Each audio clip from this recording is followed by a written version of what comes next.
ইয়া বানি আদম, হে বনি আদম সন্তান। আল্লাহকে বলেছেন হে মুসলমান সন্তান, হে মুমিন সন্তান না, হে বনি আদম সন্তান। এ বনি আদম বলতে পৃথিবীতে যত মানুষ আছে, সে যে ধর্মের মানুষ হয় হোক, সব আমরা আদমের সন্তান। এই জন্য এখানে যদি অন্য কোনো ধর্মের লোক এসেও থাকেন বা আওয়াজ যদি আপনার কানে যায়, আমি আপনাকে আহ্বান জানাচ্ছি, আসেন।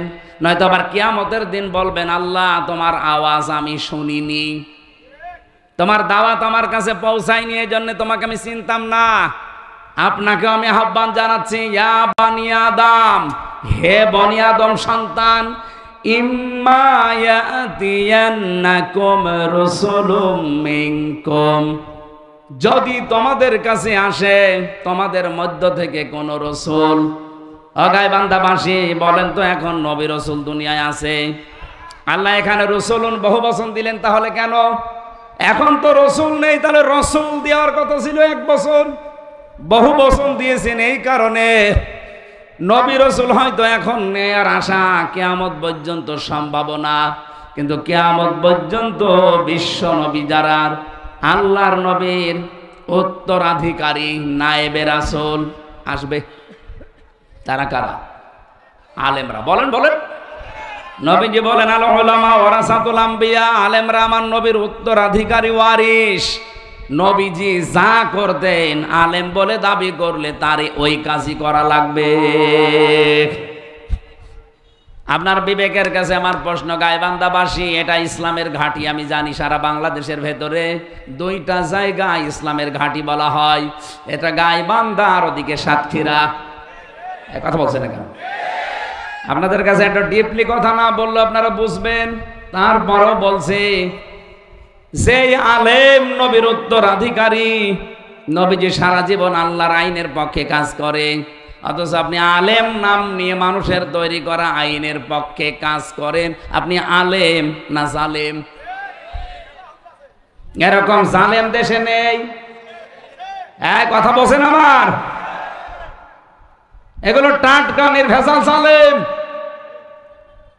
হ্যাঁ, আপনাকে আল্লাহ এই দিন প্রচারের কাজে, দিন কায়েমের কাজে লাগায় না কেন? তারও কারণ আছে। আল্লাহু ইয়াজতাবি ইলাইহি মাইয়াশা ওয়া ইয়াহদি ইলাইহি মাইয়ুনিব। সূরা শুরার 13 নম্বর আয়াতের শেষের দিকে আছে, আল্লাহ পাক বলেন, আমি যাকে পছন্দ করি, নির্বাচিত করি, মনোনীত করি, আমি আল্লাহ যাকে ভালোবাসি এই মানুষটাকে ওয়াহদি ইলাইহি মাইয়ুনিব, তাকে দেখাই যেই লোকটা আমি আল্লাহর দিকে মন থেকে ফিরে আসতে চাই, তাকে আমি আল্লাহ আমার দিন কায়েমের কাজে লাগাই। সুতরাং দিন কায়েমের জন্য আপনাকে মনোনীত হওয়া লাগবে, নির্বাচিত হওয়া লাগবে, আর নির্বাচিত আল্লাহর কাছে হতে হলে ফিরে আসা লাগবে আল্লাহর দিকে।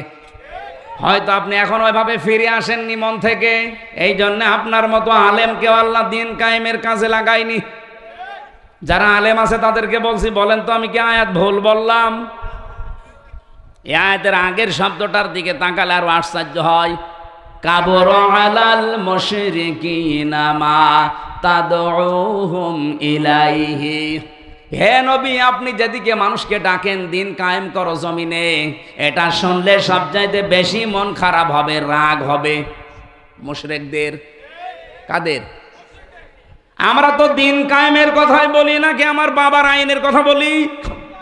দিন কায়েমের কথা বললে যারা বিভিন্ন ট্যাগ দেন যে জামাত ইসলামের লোক, এ রাজাকার, এ ধান্দাবাজ, এ রাজনীতি করে, আপনি বুঝতে হবে যে আপনার ভেতরে কোনো শিরিক আছে, আর শিরিক যে করে সে মুশরিক। দিন কায়েমের কথা শুনলে যাদের রাগ হয়, মন খারাপ হয়, আপনি বিশ্বাস করতে পারেন যে আপনি মুশরিক। বলেন তো, এ দেশে নেই? অনেক আলেম পর্যন্ত আছে।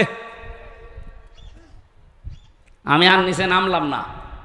আপনাকে যদি সত্যি আল্লাহ ভালোবাসে, আপনাকে যদি পছন্দ করে পৃথিবীতে, তাহলে আপনাকে এড়া ঘোড়া থাকতে দেবে না। ইন্নাল্লাহা ইউহিব্বুল্লাযীনা ইউকাতিলুনা ফি সাবিলিহি সাফফান কাআন্নাহুম বুনিয়ানুম মারসুস।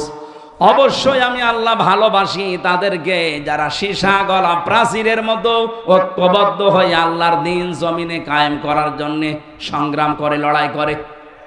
তা আপনি আয়াত সারা জীবন পড়ছেন, আমিও তো দেখছি, কিন্তু আপনি তো কাজে নেই। দ্বীন কায়েমের জন্য আপনার কোনো ভূমিকা নেই। এ দোষ শুধু আপনার না, কারণ আপনি মন থেকে ফিরে আসেননি, এজন্য আল্লাহ আপনাকে কাজে লাগায়নি।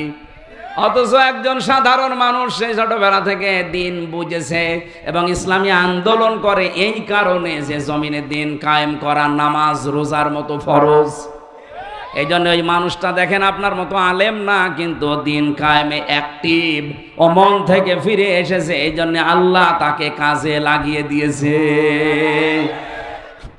আজকে আমি যেখানে ছিলাম খাবারে বাড়িতে, কোন বাড়ি জানি না, অনেকটা মাস্টার মানুষ, অথচ দিন কায়েমের জন্য লোকটা জেল পর্যন্ত খেটেছে। কত আলেম দেখলাম এই 15.5 বছরে বাতিলের 5 আটা গোলামি করে জীবনযাপন করেছে। আমি কি বেশি বললাম? আপনাকে আল্লাহ মনোনীত করেনি, কারণ আপনার মন নেই। আর দিন কায়েমের কথা, আল্লাহর বিধান কায়েমের কথা বললে যদি রাগ হয় আপনার মনে, মনে খারাপ হয়, আপনি ধরে নেবেন যে আপনার দ্বারা কোনো না কোনো শিরিক হচ্ছে, আর শিরিক হলে আপনি মুশরিক। আপনার কাছে জীবনেও দিন কায়েমের কথা ভালো লাগবে না।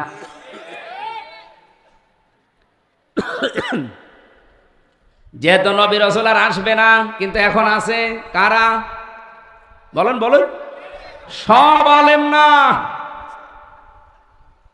রসুলুন বহু বছর যারা বিশ্ব নবী মুহাম্মদ রাসূলুল্লাহর আদর্শ অনুসরণ করেছে এবং পূর্ববর্তী রসুলদের। সূরা ইয়াসিনের 30 নম্বর আয়াতটা একটু পড়বেন বাড়িতে।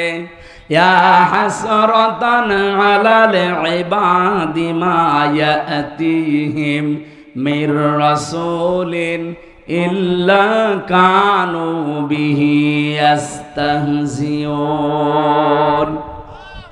আল্লাহ পাক বলেন, আমার বান্দা বান্দীদের জন্য আমার আফসোস, আমার আক্ষেপ যে এমন কোন নবী রাসূল পাঠালাম না যার সাথে সমসাময়িক মানুষেরা ঠাট্টা করে নাই, বিদ্রুপ করে নাই, উপহাস করে নাই। বলেন তো নবীদের চরিত্র খারাপ ছিল? বলেন বলেন। তাদের সাথে ঠাট্টা করার কারণই তো এইটা যে তারা আল্লাহর বিধানের কথা বলতো। কথা বলেন না কেন? সুতরাং আজও যদি কেউ আল্লাহর বিধান কায়েমের কথা বলে, বুঝবেন সেই নবীওয়ালা কাজ করছে। নবীদের সাথে যেমন ঠাট্টা বিদ্রুপ উপহাস করা হয়েছিল, সত্যিকারে কেউ যদি নায়েবে রাসূল হয়ে দায়িত্ব পালন করতে চায়, তাকেও মানুষ ঠাট্টা করবে, বিদ্রুপ করবে, উপহাস করবে, বিভিন্ন উল্টাপাল্টা নাম তারে দেবে। কথা বলেন ঠিক কিনা? এমনকি নবীজির মতো মানুষকে তারা 3 বছর জেলে রেখেছিল, দেশ থেকে তাড়িয়ে দিয়েছিল। আর আমি এমন মাওলানা যে আমারে সবাই ভালো বলে। নবীজির মতো এত বড় ভালো মানুষকে সবাই ভালো বলে নাই, আবু জেহেল ভালো বলেছে। তা আপনারা যে সবাই ভালো বলে, আপনি কি নবী চাইতে ভালো মানুষ? তাহলে বুঝে নিতে হবে আপনার ভেতরে কোনো না কোনো কায়দায় মুনাফিকি ঢুকেছে। ইহুদিরা তো আপনাকে ভালো বলার কথা না, খ্রিস্টানরা আপনাকে ভালো বলার কথা না, মুশরিকরা আপনাকে ভালো বলার কথা না। তারা তো সব সময় আপনার পেছনে লেগে থাকার কথা। তারাও দেখে না, বলে হুজুর খুব ভালো। আপনি কি রাগ করলেন? আল্লাহ এখানে দিয়েছে রসুলুম মিনকুম, তোমাদের ভেতর থেকে রসুল আসবে। যেহেতু এখন নবী রসুল আর নেই, সুতরাং বিশ্ব নবীর নায়েব তারা, যারা তাদের এলেম অনুযায়ী নবীদের মতো রসুলদের মতো কাজ করছে। কি করেছে তারা? ইয়াকুসুনা আলাইকুম আয়াতি, এই মানুষগুলো আল্লাহর আয়াত বর্ণনা করতো, আল্লাহর আয়াতগুলো তেলাওয়াত করে মানুষদেরকে শোনাতো, বর্ণনা করে করে। ফামানিত্তাকা ওয়া আসলাহা, যে ব্যক্তি নবী রাসূলদের কাছে এই কাহিনী শোনার পর আল্লাহর কিতাবের কথাগুলো শোনার পরে নিজেদেরকে আল্লাহর ভয়ে ভীত বানাবে, তার মানে মুত্তাকি হবে এবং নিজেদেরকে সংশোধন করে নেবে। ফালা খাউফুন আলাইহিম, তাদের কোনো ভয় নেই, ওয়ালা হুম ইয়াহজানুন, কোনো চিন্তাও নেই। গাইবান্ধা বাসী আমি নিজের থেকে বলছি না, সব কোরআন থেকে কোট করা। সুতরাং এই মুহূর্তে যে বিষয়টা আসতেছে সামনে, আমরা তো নবী রাসূলদের দায়িত্ব যেভাবে পালন করা 100 ভাগ পারবো না, যতটুকু পারছি চেষ্টা করছি। আল্লাহর কোরআনের তেলাওয়াত কিন্তু আয়াতগুলো পড়ে পড়ে ব্যাখ্যা করলে আপনি নিজেকে সংশোধন করে নেন। এতদিন আপনার ভেতরে সুদ ছিল, আপনি এখন ছেড়ে দেওয়ার সিদ্ধান্ত নিয়ে নেন। এলাকায় সুদ আছে কিনা আমি জানি না, আমার মনে হয় ওয়াজ এলাকার জন্য না। এই যে 1000 টাকা ছেড়ে রাখে মাসে মাসে, বছরে বছরে 100 টাকা করে বেশি পায় না, মাসে না বছরে ভাই? মাসে, সপ্তাহেও নেয়। এই যারা এটা করেন, আপনি কি না জেনে করেন না জেনে করেন? আপনি যদি জেনে এই কাজটা করেন তাহলে আপনার মায়ের সাথে আপনাকে জেনা করা লাগবে। হ্যাঁ, একই জিনিস। সুদ খাওয়া আর মায়ের সাথে জেনা করা একই জিনিস। আপনি তো জীবনেও এই কাজ করতে রাজি হবেন? কোনো পাগলও রাজি হবে তার মায়ের সাথে? বলেন বলেন। অথচ হাজারো নামাজি মুসলমান দাবি করে দেদারসে সুদ খাচ্ছে। এটা ওয়াজের দ্বারা বন্ধ হওয়া জীবনও সম্ভব না, এটা বন্ধ হওয়া সম্ভব আল্লাহর আইনের দ্বারা। আমরা এইটাই চাচ্ছি ভাই। এই আইনটা আপনি জায়গা মতো নিয়ে যান, শুধু কায়েম করে দেন। বলে না সুদ ছাড়া ব্যাংক চলে, সুদ ছাড়া চলা যায় কেন? সুদ ছাড়া ব্যাংক চলছে না সৌদি আরবে? আপনি আল রাজি ব্যাংকের দিকে তাকান তো, চলছে না? সুদ ছাড়া ব্যাংক এই আফগানিস্তানে চলছে না? চলবে না মানে? এটা শুধু কায়েম করে দেওয়া দরকার আইন পাশ করে। মানুষ অভ্যাসের দাস, অভ্যাস তৈরি হয়ে গেলে এমনি পরিবর্তন এসে যাবে। এটা ওয়াজের দ্বারা যদি হয়তো, মাওলানা সাইদি 50-60 বছর ওয়াজ করেছে, একটা শুধু বন্ধ করতে পেরেছে? উনি একটা শিরিক বন্ধ করেছিল সংসদ থেকে। সংসদে আগে যাওয়ার আগে মাথা নিচু করা লাগতো। উনি বলেছেন আল্লাহ ছাড়া কারো সামনে মাথা নত করা জায়েজ নেই, সে যেই হোক। সুতরাং এই শিরিক মুসলমানের দেশে চলতে পারে না। স্পিকার বলেছিল যে সাইদি সাহেব এটা তো এইভাবে হয় না, আপনি বিল পাস, হাত উত্তোলন করতে বলবো, আপনারা যদি এই 300-র ভেতরে 151 জন হাত তুলতে পারে এই বিল পাস হয়ে যাবে। ওই দিন পাস হয়ে গেছে।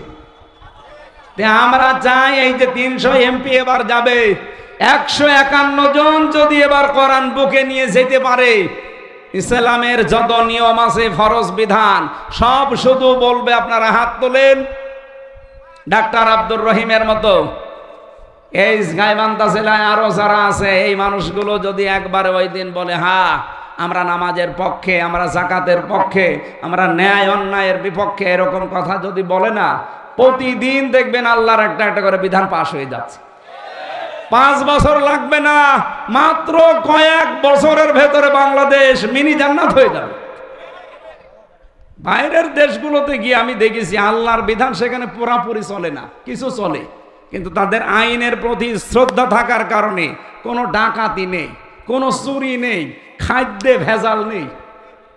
আমি মালয়েশিয়াতে 12 দিন থাকলাম কয়েকদিন আগে গিয়ে, একটা হাসি পর্যন্ত আসে না, কারণ খাদ্যে ভেজাল দিতে কেউ যদি ধরা পড়ে সঙ্গে সঙ্গে তারা মেরে ফেলবে। আর আমাদের কি হয়, খাদ্যে ভেজাল দেয়, ধরা পড়ে 3 মাসের জেল দেয়। ও 3 মাস জেল খেটে এসে খাদ্যে যা ভেজাল দিয়েছিল ডবল করে দেয়। আপনার হাসি হবে না, কাশি হবে না, আপনার শরীর খারাপ হবে না, হবে কার? মালয়েশিয়া বাংলাদেশের চাইতে প্রায় কমপক্ষে 7 ডবল বড়। শেষ করে দেব, এগুলো পরে দিয়েন, এখন তো সময় আছে। এত বড় বিশাল দেশ যেখানে আমার প্রতিদিন জার্নি করা লাগতো কমপক্ষে 1,500-2,000 কিলোমিটার, তার মানে এরকম বাংলাদেশ পুরাটা 2 ডবল শেষ করি যে একটা মাহফিল। এ বাংলাদেশে মাথা থেকে ও মাথা 1150 কিলোমিটার, মাত্র 2000 কিলোমিটার, 2200 কিলোমিটার যদি রান করা লাগে, পুরা বাংলাদেশের কয় ডবল? এত দূর যেয়ে একটা মাহফিল করতাম। রাত নেই দিন নেই গাড়ি চলছে, শুধু পাহাড় মরুভূমি পাথর আর ওই পাম গাছ ছাড়া কিচ্ছু নেই, খালি জঙ্গল। রাত 2টা 3টার দিকে যাচ্ছে, ড্রাইভার আমারে বলছে হুজুর কোনো চিন্তা নেই, শুধু আল্লাহ ছাড়া কারো ভয় নেই, কেউ আসবে না সামনে। ওই রকম একটা দেশ আমরা দেখতে চাই না? এটা কি মানুষের তৈরি করা আইনে সম্ভব? আল্লাহর আইন লাগবে। এই 54 বছরে আমাদের ধোঁকা দিয়ে বোকা বানিয়ে রেখেছে এই দেশের নেতারা। তারা ঠিকই তাদের স্বার্থ সিদ্ধি করেছে, তাদের ছেলে মেয়েদের ঠিকই লন্ডন আমেরিকায় পড়ায়, আর দেশে মরিয়ে আমরা নিজেরা। এবার আর এই পাগলামি করব না। কে কথা বলেন না কেন? আপনি একটা বারের জন্য কোরআনের হাতে একটু তুলে দেন, দেখেন এই দেশও মালয়েশিয়ার মতো দাঁড়িয়ে যাবে। আজকের মাহফিলে যে আবু বকর সিদ্দিক আলহাজ, উনি টাকা দিয়েছেন, 500 টাকা দিয়েছে, আবার নাম লিখে দিয়েছে। আলহাজ লেখা আছে না নামের আগে, তো 5000 টাকা দেওয়ার কথা। এরকম হাজি যারা আছেন, হাজি অবশ্যই ধনী মানুষ, নয়তো আপনি এত টাকা ঘর ঘর হজ করতেন না। সাধ্য যদি থাকে আপনার কোরআন প্রচারে, আপনার সম্পদ, আপনার সময়, আপনার বিবেক ব্যয় করবেন। কারণ কোরআনের পেছনে যা ব্যয় হয় কিয়ামতে তার হিসাব আল্লাহ নেয় না। এজন্য আশা করছি পুরা জীবনটাই যেন কোরআন কেন্দ্রিক ব্যয় হয়। কোরআনে কারিমে রব্বুল আলামিন বলেন, এই পৃথিবীতে রবিউল আউয়াল মাসে নবীজিকে পাঠিয়েছিলাম, এই মাসেই তাকে আমি আল্লাহ তুলে নিয়েছিলাম। বিশাল একটা মিশন আর ভীষণ তার জীবনে ছিল। ওয়াল্লাযী আরসালা রাসূলাহু বিল হুদা ওয়া দীনিল হক লিইয়ুযহিরাহু আলাদ দীনি কুল্লিহি ওয়ালাউ কারিহাল মুশরিকুন। তিনি সে আল্লাহ যিনি তার রাসূলকে পৃথিবীতে তিনি হক দিয়ে সত্য বিধান দিয়ে পাঠিয়েছেন। এই আয়াত দ্বারা বোঝা যায় পৃথিবীতে যত নিয়ম নীতি, যত ধর্ম আছে সবগুলো বানোয়াট, ইসলাম বাদে। এখানে আবেগ দিয়ে না, এটা বিবেক দিয়েই বলছে। অন্য ধর্মের যেহেতু রেকর্ড হচ্ছে, বহু মানুষের কানে এটা পৌঁছাবে। চ্যালেঞ্জ দিয়েছি, দুনিয়াতে ইসলাম বাদ দিয়ে কোনো ধর্ম নেই, সবগুলো ভোকাস মার্কা, সব বানানো। আপনি বলেন নিজের হাতে বানিয়ে নিজের হাতে আবার ভেঙে ফেলেন, পানিতে চোবান, একটা ধর্ম হলো। একটু যদি কারো বিবেকে কাজ করে, আমার মনে হয় পৃথিবীতে ইসলাম ছাড়া সে অন্য কোনো ধর্ম মানতেই পারে না। সেদিন যশোরের এক অধ্যাপক কলেজের, মানে বিসিএস ক্যাডার, ওনারে বলেছিলাম যে স্যার আপনি একটা হিন্দু মানুষ, আমার যে মুসলিম ধর্ম কোরআনে কারিম আছে, আপনাকে আমি মুসলমান হতে বলি না, কিন্তু আমার কোরআন আপনি একটু পড়বেন। ওনার আমি ইংরেজি এই ভার্সনটা দিয়ে বলেছিলাম যে মাত্র একবার বুঝে বুঝে শেষ করবেন। আপনি তার আরবি পড়তে পারেন না, আর আপনি বিসিএস ক্যাডার, আপনি ইংরেজিতে পড়েন। 3 মাস পরে দেখি আল্লাহরে বান্দা নিজের থেকেই মুসলমান হয়ে গেছে। এজন্য পৃথিবীর যে কোনো ধর্মের মানুষেরা আমাদের চ্যালেঞ্জ। আপনি খুব কম দেখবেন মুসলমান থেকে অন্য ধর্ম গ্রহণ করে, খুব কম, 2-1টা। কিন্তু অন্য ধর্ম থেকে প্রতিনিয়ত মুসলমান হচ্ছে 1টা 2টা না, হাজার হাজার। গত পরশুদিন আমি কুষ্টিয়া ছিলাম, আজকে রবিবার না, শুক্রবারে কুষ্টিয়াতে সবচাইতে বড় মন্দির আমার পাশের ইউনিয়নে, ওখানকার সভাপতি যিনি, আমি দেখতে গিয়েছিলাম পূজা মণ্ডপটা।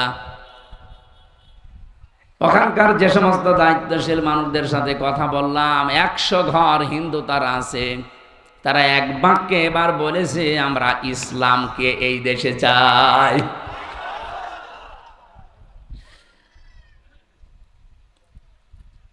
আমার তো মনে হচ্ছে যেভাবে দলে দলে পালে পালে মানুষ আজ ইসলামের দিকে আসতেছে, শুধু জামাত ইসলামে না, তারা চায় যে দেশে আল্লাহর বিধান ইসলাম কায়েম হোক। আপনি আগস্টের 5 তারিখের আগে 2024-এর একটা রিপোর্ট দেখবেন, মাত্র 100 জনের 15 জন মানুষ বলতো যে আমরা এই দেশে ইসলাম চাই। অথচ 1 বছর 1 মাসের ব্যবধান, আন্তর্জাতিক একটা সংস্থা আছে মাইক্রোসফট, এরা রিপোর্ট দিয়েছে শুধু বাংলাদেশের এই 64 জেলায় এখন 100 ভাগের 77 ভাগ মানুষ বলছে আমরা ইসলাম চাই।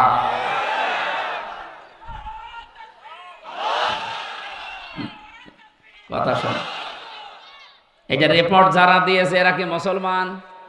খ্রিস্টান। ওরা আমাদের জাত শত্রু, অথচ কি রিপোর্ট দিয়েছে? তার মানে এখান থেকে বোঝা যাচ্ছে এই দেশে এখন একটা জোয়ার অলরেডি এসে গেছে, আর জোয়ার যদি আসে কিছু না কিছু তৈরি করে যায়। এখন এই যদি ঝড় ওঠে, বলেন তো যে সমস্ত পাতা আছে ঝরে পড়েছে, এ পাতা থাকবে না উড়বে? এখন যে ঝড় সারা বাংলাদেশে চলছে, আমি তো আর শুধু গাইবান্ধার এই গোবিন্দগঞ্জের বানেশ্বরে বসে নেই, এদেশের 56,000 বর্গ মাইল 630টা থানা আছে এই গোবিন্দগঞ্জের মতো। প্রায় সবগুলো থানায় আমার যাওয়া শেষ।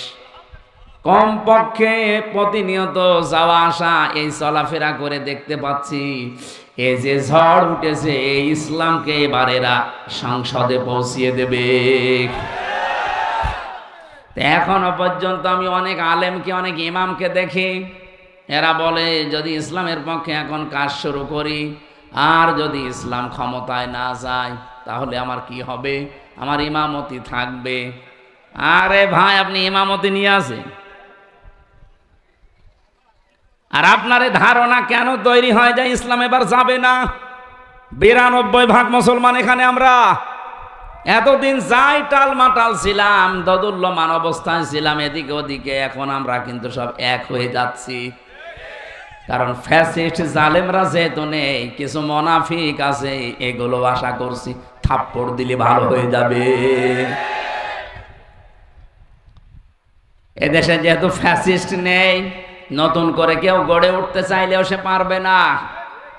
নেপালের দিকে তাকান, মন্ত্রীদের ধরে পানির ভেতরে চুবাচ। আর আমার তো নিজের দেখায় 1 বছরে আমি বাইরের দেশে যেগুলো সফর করে আসলাম, জালেমরা কেউ ভালো নেই। কিছুদিন আগে আমার সফর ছিল থাইল্যান্ডে, মালয়েশিয়া, সিঙ্গাপুরে। যে হোটেলে উঠি দেখি নিচে নেমে 2 জন চা খাচ্ছে। কি গো হুজুর দোয়া করেন, আগেই পালিয়েছি। দোয়া করবো মানে? আপনি হোটেলে আছেন কেন? আপনার না 620টা বাড়ি, আপনি এখানে আছেন কোন কারণে? এখানে বিল কত প্রতিদিন? আমার বলছে হুজুর 3 তারিখের পরে 4 তারিখে দেখলাম ভাব ভালো না, এই জন্য রাতেই টিকিট কেটে চলে এসেছি। আপনি এখানে আছেন, আপনার বাড়ি নেই। আমরা তো জানি আপনার সাহেব পাড়া আছে মালয়েশিয়াতে, আপনাদের বেগম পাড়া বানানো আছে, এই সিঙ্গাপুরের মতো জায়গায় আপনার ফ্ল্যাট নেওয়া আছে। তাও 1টা 2টা না, 1 ফ্লোরে 18-20টা ফ্ল্যাট সব আপনার। এরপরও আপনি হোটেলে থাকেন কেন? বছরগুলো সব তালা লাগা। এখানে থাকি খুব গোপনে, নিচে নামি না। কয়েক মাস পরে একবার নামি, কারণ আমি এই দেশে 20 লাখ বাঙালি আছে জানি। ওরা যদি আমারে দেখে পিটিয়ে ভর্তা বানিয়ে ফেলবে। এই জন্য খুব গোপনে আছি আপনাদের। আপনি আমার জন্য দোয়া করেন, ওর জন্য দোয়া আসবে। যা হয়েছে ওইটার সুর ধরে নেপালে, এরপরে এখন আরম্ভ হয়েছে দাদাদের দেশে ভারতে। আপনি দেখেছেন কি অবস্থা? মোদির ঘর বাড়ি জনগণ ভেঙে ফেলতে যাচ্ছে। আর আমার বিশ্বাস মোদি থাকবে না, ওর ঘর বাড়ি না, ওকে আল্লাহ টুকরা টুকরা করে অপমান করবে। কারণ এই শয়তান আল্লাহর বহু ঘর ভেঙেছে। কথা বলেন না কেন? কতগুলো মসজিদ ভেঙেছে। মসজিদ ভাঙে না, ওর কপাল ভেঙেছে। পৃথিবীতে যারা আল্লাহর ঘরে হাত দিয়েছে, আল্লাহ একটাকেও ছাড়েন নাই। আপনি আব্রাহার দিকে তাকান, কাবা ঘর ভাঙতে এসে কাসফিম মাকুল হয়ে গেছে, ভুসির মতো। অথচ কতগুলো ঘর আপনি ভেঙে দিলেন বিনা কারণে। আমার বিশ্বাস আল্লাহর ঘর যারা টুকরা টুকরা করে ফেলেছেন, সেই দেশকে আমার আল্লাহ আস্ত রাখবে না, নিজেদের ভেতরে গন্ডগোল লাগিয়ে টুকরা টুকরা করে দেবে। শিক্ষা নেন। এখনো যদি কোনো জালেমরা শিক্ষা না নিতে পারে, আমার মনে হয় ওর কপালে হেদায়েত বলে আর কিছু নেই। কারণ মানুষ যখন অপরাধ করতে করতে সীমা পার করে ফেলে, তখন আর ফিরে আসার রাস্তা থাকে না। আমরা তো এইটাই দেখতে পাচ্ছি, বহু মানুষ এখনো ওদের থেকে শিক্ষা না নিয়ে এখনো পর্যন্ত সেই মানধাত আমলের সে চিন্তা ভাবনা চালিয়ে যাচ্ছে। ওরা করতো গোপনে, এরা করছে প্রকাশ্যে। অনেকে বলে যে এতদিন আমি খেতে পারিনি 15 বছর, এই জন্য খাচ্ছি। 15 বছর তো আমিও খাইনি। কথা বলছে না কেন? আমি খেয়েছি। অপরন্ত আমার আরো আমার বাবার কত টাকা তারা খেয়েছে। আমারে ধরার পরে বলেছিল আমার বাবারে যে 10 লাখ টাকা আজকেই দেবেন, নাই তো রিমান্ডে নিয়ে শেষ করে দেব। আমি যেহেতু এক বাবার একটা ছেলে, মা ভাই এদিক ওদিক করে তাড়াতাড়ি 8 লাখ দিয়েছে, বলে কিছু বলবেন না। ও শয়তানরা টাকাও নিয়েছে, অত্যাচারও করেছে, আবার মামলাও দিয়েছে।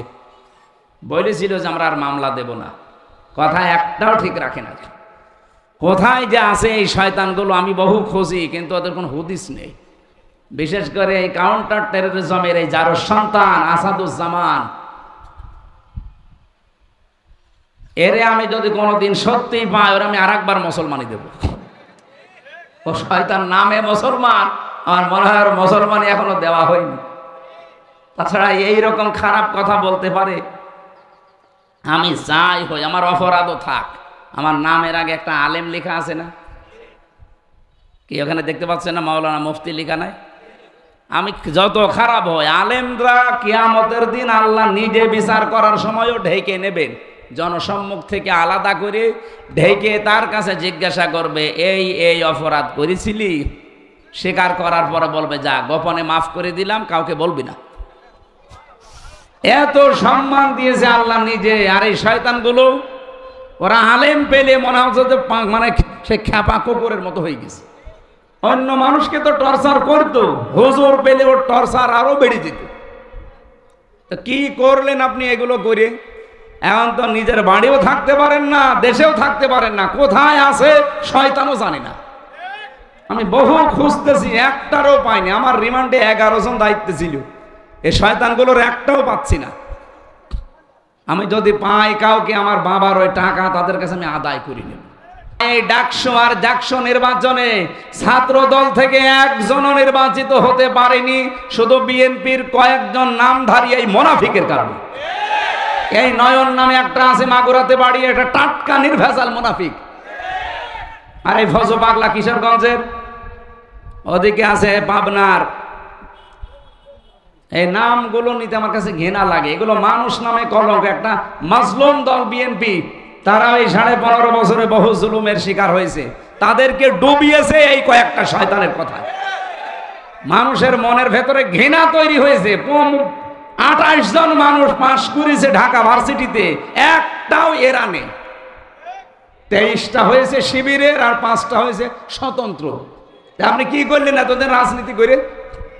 বলেন। শিবিরের যে সে ভোট পেয়েছে প্রায় 14,000 কয়েকশো, ছাত্র দলের যে ভোট পেয়েছে মাত্র 5,000 কয়েকশো। এখনো পর্যন্ত মানুষগুলো যদি তার বিবেককে কাজে না লাগায় যে কি কারণে আমরা হারলাম দেখি তো। না, ওরা এখন দোষ চাপিয়ে দিচ্ছে যে ছাত্রলীগ ভোট দিয়েছে শিবিরকে, এই কারণে তারা জিতে গেছে। আপনার কাছে কি মনে হয়, ছাত্রলীগের চাইতে জাতীয় দল যিনি আছেন ছাত্র দলের, সে যদি 5,000 পায়, শিবির পেয়ে সে 14,500 মনে করেন, তাহলে কত কম বেশি হচ্ছে? 9,500। তো সেখানে 5,000 বাদ দিলাম, এখনো কয় হাজার থাকছে? 9,000। 9,000 এত নিষিদ্ধ করার পরেও যদি ছাত্রলীগ 9,000 ভোট দিতে পারে, তা বিএনপির রাজনীতি করার দরকার কি? তাদেরকে এই ডোবাতে, এই দেশ থেকে বিদায় করার জন্য একটা সূক্ষ্ম ষড়যন্ত্র চলছে। আমার সাথে তারেক জিয়া সাহেবের পিএস, তার বন্ধু গিয়াসউদ্দিন মামুন, সব এক জায়গায় ছিলাম আমরা 3 বছর। এই যে বাবর সাহেব স্বরাষ্ট্র প্রতিমন্ত্রী ছিল, বাইরে আমরা ফতোয়াবাজি করি, এ দল ও দলকে দেখতে পারি না, রাজাকারের ট্র্যাক দেয়। আর জালেমরা এই 15.5 বছরে আমাদের সব এক জায়গায় রেখে তালা মেরে রেখেছে। থাক, এরপরও যদি আপনার হোশ না ফেরে, আগামীতে রাক্ষস চক্ষু আসতেছে, আপনি কিন্তু সে কি মারা খাবেন বলে জানো, আমি বাংলায় বললাম না, এইটা আসতেছে আপনার কপালে। এই জন্য সাবধান। আপনাদের পাশের জেলা বগুড়া, শহীদ জিয়াউর রহমান, আল্লাহ তাকে জান্নাতের ফেরদাউস নসিব করেন। সেই লোকটা ভালো ছিল, কিন্তু তার আদর্শের উপরে এখন বিএনপির রাজনীতি আর চলে না। এরা সব এখন দাদাদের গোলাম হয়ে দাঁড়িয়েছে। দাদারা যা বলে এরা তাই করে। পিটা নিয়ে এরা আসলে ভালোভাবে খায়নি তো। বাবর মিয়ারে জিজ্ঞাসা করেন গিয়ে, কি পিটানো পিটিয়েছে বাবর মিয়া। 17 বছর লোকটা জেলে ছিল, 17 বছর। মাঝে মাঝে আমার বলতো, হামজা মনে হয় যে আমি ফাঁসি দিয়ে মরে যাই। কেন? মানুষ এভাবে থাকতে পারে? গিয়াসউদ্দিন মামুন ভাইও 17 বছর ছিল। কি অবস্থায় রেখেছিল জেলের ভেতরে এই বিরোধী দলের লোকজনকে আপনি জানেন? মনে আছে যে আমাদের এক একটা দিন 1 বছরের চাইতে কঠিন মনে হতো। এখন যদি আমাদের এই দেশে আমরা যারা ওই 14 দল বাদ দিয়ে আছি, তারা যদি কামড়া কামড়ে আরম্ভ করি এই দাদাদের ইশারায়, দেখবেন আবার জালেমরা কিন্তু ভর করবে। তখন দোয়া দরুদ পড়েও কিছু হবে না। এই জন্যে বাদ দেন ভাই, ভাড়াডবি হওয়ার আগে একটু চিন্তা ভাবনা করে আগান। ওই মানধাত আমলের সমস্ত ত্যাগ দিলে এখন আর কেউ খায় না। ওই রাজাকার আলবদর ওগুলো বাদ দেন। আশা করছে এটা রেকর্ড হচ্ছে তো, সারা দেশে যাচ্ছে, ওদের বিবেকের আয়নায় একটু ওরা দেখবে। এরপরও যদি ডুবতে চায় কেউ যাক, ডুবে যাক, আমাদের আর কিছু করার নেই।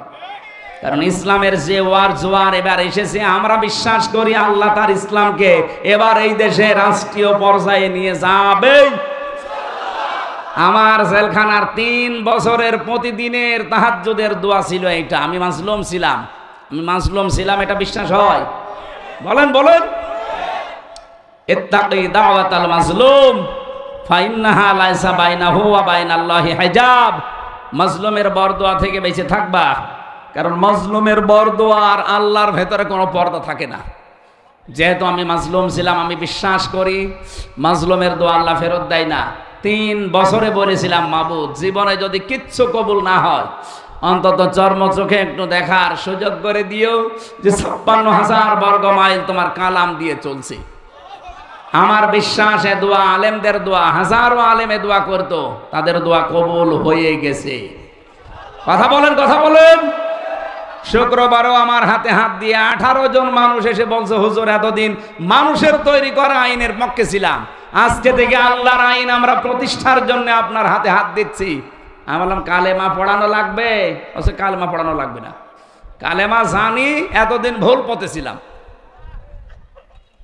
আল্লাহ রাব্বুল আলামিন বলেন, লা তাজিদু কওমান ইউমিনুনা বিল্লাহি ওয়াল ইয়াউমিল আখির ইওয়াদ্দুনা মান হাদ্দাল্লাহা ওয়া রাসূলাহ ইলা আখিরি আয়া। সূরা মুজাদালার শেষের দিকে আছে, হে নবী আপনি এমন কোন জাতি, কোন ব্যক্তিকে দেখতেই পাবেন না যারা আল্লাহ এবং আখিরাতে বিশ্বাস করে। এই মানুষগুলোকে আপনি দেখতেই পাবেন না যারা আল্লাহ বিরোধী, তাদেরকে তারা ভালোবাসে, মহব্বত করে। এখন কিন্তু সময় বাংলাদেশে অলরেডি এইটা চলছে। হয় আপনি আল্লাহর দলে থাকবেন, নাই শয়তানের দলে, মাঝখানে কোনো দল নেই। এই কথা বলেন না কেন? হয় আল্লাহর আইনের পক্ষে থাকা লাগবে, নাই আল্লাহর আইনের বিপক্ষে থাকা লাগবে। এদেশে যারা আল্লাহর আইন কায়েম করতে চায়, সে যারাই হোক, আমি আল্লাহর আইনের পক্ষে আছি। যারা আল্লাহর আইনকে বিশ্বাস করে না, এই জমিনে অন্য কোনো মানুষের তৈরি আইন প্রতিষ্ঠা করতে চায়, সে আমার বাবা হলেও আমি তারে মানি না। এই জন্য দল এখন বাংলাদেশে 2টা, হয় আল্লাহর দল নাই শয়তানের দল, সে যে নামে আসুক। এখন আপনার বিবেকে কি বলে আপনি দেখেন কোন দলে থাকবেন। বলিন্না সলাতি ওয়া নুসুকি ওয়া মাহইয়ায়া ওয়া মামাতি লিল্লাহি রাব্বিল আলামিন। হে নবী আপনি বলেন যে আমার নামাজ, আমার কুরবানি, আমি যে বেঁচে আছি, আমি যে মরে যাব, যা করি আমার আল্লাহর জন্য। এই জন্যে কষ্টে থাকলেও আমার কোনো দুঃখ নেই, আনন্দে থাকলেও কোনো দুঃখ নেই। লিকাইলা তাসাও আলা মা ফাতাকুম ওয়ালা তাফরাহু বিমা আতাকুম। কোন নিয়ামত পেলে আনন্দে আত্মহারা হয়ে যেও না, আবার কিছু হারিয়ে ফেললে একেবারে দুঃখ দুর্দশায় পাগল হয়ে যেও না। এই জন্য যারা এই সেন্স নিয়ে চলাফেরা করে যে আমার সবই আল্লাহর জন্যে, সে নারী হোক আর পুরুষ হোক, তারে আপনি আল্লাহর দ্বীনের জন্য যতই কষ্ট দেবেন ওর কাছে কষ্ট মনে হয় না। আমি জেলখানাতে দেখেছিলাম বহু মানুষ ফাঁসির কন্ডেম সেলের ভেতরে। আমি তো 3 বছর ছিলাম এক ঘরে, 24 ঘন্টা তালাবদ্ধ। আমার চাইতে বহু মানুষ 5 বছর 7 বছর 10 বছর পড়ে আছি। এমনকি আমি আয়না ঘরেও ছিলাম প্রথম দিকে। ওখানে বহু মানুষ কষ্টের কথা আমি নিচে দেখেছি। এত বড় বড় নখ হয়ে যায় মানুষের। কেউ 5 বছর 7 বছর 14 বছর পড়ে আছে, কেউ জানে না। এমন ভয়ঙ্কর জায়গা, চুল দাড়ি গোঁফ দেখলে মনে হচ্ছে যায় যে জঙ্গল থেকে বেরিয়ে এসেছে। কারণ ওখানে চুল দাড়ি গোঁফ নখ কাটার মতো কোনো সিস্টেম নেই। ওই হয়তো 6 মাস 1 বছর পরে একবার নাম কাওয়াজতে আসে, গোপনে কিছু করে চলে যায়। যে লোকটা আজ মনে হয় 8 বছর 10 বছর 14 বছর আছে, আপনি নিজেকে ওই জায়গায় একটু কল্পনা করেন তো যে কি জীবন তার। কোনো আওয়াজ পাবেন না, কোনো আজানের আওয়াজ নেই, মানুষের আওয়াজ নেই, খালি গাড়ি ঘোড়ার হালকা আওয়াজ পাওয়া যায়। ওপর দিয়ে মনে হয় গাড়ি যায়। একটা মানুষ জানে না যে তার নাম কি, ও ভুলে গেছে। কারণ কেউ তার নাম ধরে ডাকে না। আজ 12-14 বছর ওর নাম ধরে কেউ ডাকে না, তো ওর নাম মনে থাকবে কি করে? এমনকি এই মানুষটা এখন যে কোন বছর চলছে, এটা কোন মাস, এটা যে কোন দিন কয়টা বাজে, ও কিচ্ছু জানে না। আমি মাঝে মাঝে আমারে যখন রিমান্ডে নিয়ে আসতো, আমি দেখেছিলাম এই যে দেওয়ালের সাথে এই বড় বড় নখ দিয়ে খসিয়ে খসিয়ে তারা লিখে রাখতো, মোবাইল নাম্বার দিয়ে। বলতো যে ভাই এই নাম্বারটা একটু জানাবেন, কেউ যদি বাইরে যেতে পারে যে আমি বেঁচে আছি, এতটুকুই। আর এমন এমন পাহারাদার আমাদের কপালে জুটত। গোবিন্দ পরামানিক, গৌতম কুমার, এরপরে দেবদুলাল, আশিক ভট্টাচার্য। এই যা বলছে সব তো আল্লাহর ওলি নাকি? এর কাছে কোনো আলেম জালেম আছে? এর কাছে আলেমই কি আর জালেমই কি? ও আরো আলেম দেখলে অত্যাচার বাড়িয়ে দিত। যদি একটু নামাজের কথা বলতাম যে ভাই কয়টা বাজে, একটু নামাজ পড়বে, নামাজ পড়লে এখানে কি, নামাজ পড়লে এই জায়গায় থাকা লাগে না? আল্লাহ সম্পর্কেও আজে বাজে ধারণা তাদের, যে নামাজ পড়ে যদি ভালো থাকা যায় তো কি করে কি উনি বসে বসে? বলেন তো, এ কথার কোনো জবাব আছে মায়ের ছাড়া? কিন্তু মায়ের কি করি, এই পায়ের ভেতরে এইভাবে হাত দিয়ে, সামনে যে লোহার ব্যারিকেড দেওয়া আছে খাঁচা, ওর সাথে 24 ঘন্টা এমনিতেই বেঁধে রাখ না, পায়ের ভেতর দিয়ে হাত দিয়ে এভাবে বেঁধে রাখে তালা দিয়ে, হ্যান্ডকাপ লাগিয়ে। এই যে মানুষ শুয়ে থাকে, এটার যে কত বড় নিয়ামত আমি টের পেয়েছি। আমার পিঠের এই পেছনে যে দাঁড়া আছে, এটা ব্যথা হয়ে আছে এখন। এবারে মাঝে মাঝে শুয়ে থাকলে আমি 60-65 হয়ে ঘুমিয়ে থাকি। আমার ম্যাডাম মাঝে মাঝে আমারে বলে যে এইভাবে ঘুমাও মানে? আরে ভাই, ঘুমাইছে কেন? তুমি তো টের পাচ্ছ না। আমার জেলখানার সাথী ছিল মুফতি ফখরুল ইসলাম, নোয়াখালী বাড়ি। ওই লোকটারে নিয়ে প্রথম 22 দিন একাধারে এই পায়ের ভেতরে হাত দিয়ে হ্যান্ডকাপ লাগিয়ে রেখেছিল, শুধু 1.5-2 মিনিট সময় দিত টয়লেট করার জন্য। খাবার যা দিত, সকালবেলা কয়েকটা পচা ছোলা দিত, আর দুপুর বেলা 1 মুঠ ভাত দিয়েছে, তার ভেতরেও 3-4 রকমের সবজি তরকারি সব একসাথে। বলেন তো, এই যে খাবারের কথা বললাম, এ খেয়ে কি মানুষ বেঁচে থাকার মতো? খেলে খান, না খেলে যান, কিছু বলতে পারবেন না। ওই দূর থেকে ঠেলা মেরে দেয়। আমি একটা চেয়ার দেখেছিলাম ওখানে, আমারে বসায়নি, কিন্তু যারে আমার আগে নিয়ে গেল তারে বসিয়েছিল। এই এখানে এত নড়াচড়া করেন কেন? এদিকে সরে বসেন, এখানে আসবেন না। উনি আমারে বলছিল, ভাই এরকম একটা লম্বা চেয়ারে হাত দুইটা হ্যান্ডকাপ দিয়ে আটকিয়ে দিল, পায়ের সাথে বেড়ি লাগিয়ে দিল, আর এই গলার সাথে একটা বেল্ট লাগিয়ে একটা টিপ দিল। 1 মিনিটে 120 বার ঘোরে। 1 মিনিট পরে মনে হচ্ছে যে আমি 8-10টা দুনিয়া দেখতে পাচ্ছি। এই ছিল আয়না ঘরের শাস্তির নমুনা। তাও তো আমি পুরাটা পাইনি, মাত্র 3 বছর পেয়েছি। আর যারা আজ 14 বছর পেয়েছে বলেন তো, আপনি নিজেকে ওই জায়গায় দাঁড় করান। এখনো পর্যন্ত যারা জালেমদের সাফাই গায়, এদেরকে নিয়ে যে ওই ঘরের ভেতরে অন্তত 2 বছর রাখা দরকার। এখনো বলে কি করেছে আমার আপা আছে, ওনার পালিয়ে যাওয়া লাগলো। তোমার সাথে তো করেনি, করেছে আমার সাথে, আমি টের পাচ্ছি।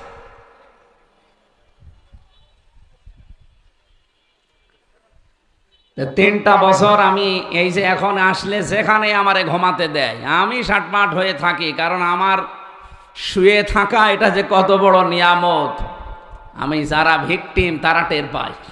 এই শক্ত চেয়ারে বসতে পারি না। এত টর্চার করেছিল, আমার মাথার চুল থেকে পায়ের তালু পর্যন্ত 1 ইঞ্চি জায়গা বাকি নেই যেখানে টর্চার করে না। সবচাইতে বেশি করেছে পেছনে, মানে ম্যাডাম ছাড়া কাউকে দেখানো যায় না, এমন কঠিন অবস্থা করে দিয়েছিল। এজন্য স্বাভাবিক হতে আস্তে আস্তে অনেক সময় লাগবে। আমি ডাক্তার দেখিয়েছি, ওনারা বলছে যে ধকল গেছে এই 3.5 হাত বডির ওপরে, এখনো অনেক সময় লাগবে স্বাভাবিক হতে। আপনার পর্যাপ্ত ঘুম দরকার। আর আপনারা যেভাবে আরম্ভ করেছেন জেল থেকে বের হয়ে, দিনে নেই রাতে নেই, প্রতিদিন এইভাবে, এখন মাহফিলের সময় না, তারপরেও নিয়েছেন। এরপরও বাংলাদেশ জামাত ইসলামী কুষ্টিয়া 3 আসনে আমার নামটা ঘোষণা দিয়েছে। এ বিষয়ে আমি কিছু জানতাম না। এরপর থেকে আমার মাথার উপরে আর একটা চাপ যুক্ত হয়েছে। মানুষ যে কোনো এক লাইনে কাজ করে, হয় দায়ী আল্লাহর কাজ করে, আল্লাহর দিন প্রচারে, নয়তো রাজনীতি করে। আমার এই 2 লাইনে ঠেকাতে গিয়ে তারপরও শরীর যেহেতু অসুস্থ, স্বাভাবিক না, মানে আমি আর পেরিয়ে উঠছি না। আজকে বাড়ি চলে যেতাম, কিন্তু আপনাদের এই ছেলেটার খালি এর মুখের দিকে তাকিয়ে আমার কষ্ট করে আজকে থাকা। কালকে সকাল থেকে ফজরের পর থেকে সন্ধ্যা পর্যন্ত রাজনৈতিক অনুষ্ঠানগুলো আছে কুষ্টিয়া। আমার যেহেতু একটা আসন বিশাল বড়, 2 থানা মিলে, সেই হিসাবে আমার কষ্ট করা লাগছে অনেক। তারপরও আজকে রাতের বেলা মনে হয় মাহফিল আছে কোন জায়গায়, জয়পুরহাটে, কালায়। আমি যে বর্ণনাটা দিলাম, আপনি নিজেকে ওই জায়গায় দাঁড় করালে স্থির থাকতে পারবেন? বলেন, কি কঠিন যন্ত্রণা তারা সহ্য করেছে। কেউ 8 বছর, আমি পেয়েছি একজনকে 8 বছর পড়ে আছে। এই যে ব্যারিস্টার আরমান, এও তো 8 বছর ছিল। আমান আজমি ভাই 10 বছর ছিল। আমি 14 বছরের কথা শুনেছিলাম, যেখানে 14 বছর পড়ে আছে। এখন এই যে শয়তানগুলো বলে যে আয়না ঘর বলে কিছু নেই, ওরা আমার সাথে দেবেন, ওরা আমি নিয়ে যাব ওই মিন্টো রোডে মাটির নিচে। আমার 11 ঘন্টা টাঙিয়ে রেখেছিল। আপনি বলেন তো কি দোষ ছিল আমার? আমি আপনার মেয়ের দিকে কি খারাপ নজরে তাকিয়েছিলাম? কি করেছিলাম বলেন? কোরআনের সঠিক কথাগুলো বলতাম, এইটাই আমার অপরাধ। কথা বলেন না কেন? এত কষ্টের পরেও কিছু মানুষের মুখে আমি হাসি দেখতে পেয়েছিলাম, শুধু একটাই কারণে, যতই কষ্ট দেন এই কষ্টটা আল্লাহর জন্য। তাদের তুলনায় আমাদের আজকের এই কষ্ট কি খুব বেশি? বলেন।